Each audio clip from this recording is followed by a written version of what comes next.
हाय. Recently एका ओळखीच्या व्यक्तीने मला विचारलं की ना एकत्र कुटुंबामध्ये तू कसं मॅनेज करतेस, एवढी वर्ष झाले. तर मीच मग असा विचार करू लागले मी कसं केलं मॅनेज हे सगळं. तर मला असं काही गोष्टी रिअलाईज झाल्या ज्या वाटलं आपण शेअर करूया.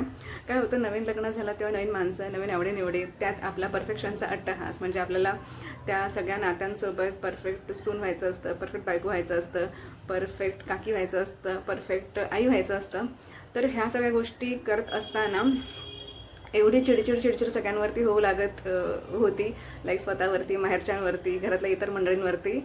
आणि मग वन फाईन डे मी जरा थांबले आणि विचार केला की माझी एवढी चिडचिड का होते.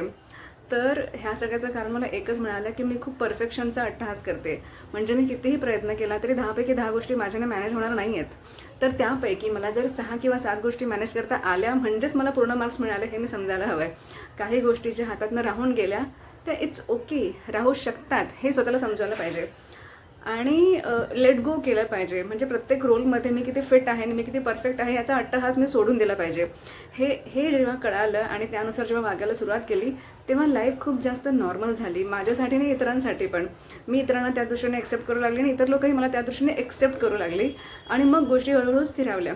तर एक छोटासा मेसेज, आय डोंट नो आजकालच्या मुली एवढा विचार करतात की नाही, पण जर तसं करत असाल ना तर सगळ्यांची काळजी घेणं ही एक बाब आहे, पण सगळंच तुम्हाला करता येणार ही दुसरी बाब आहे. त्यामुळे अट्टहास धरू नका, प्रयत्न पूर्ण करा.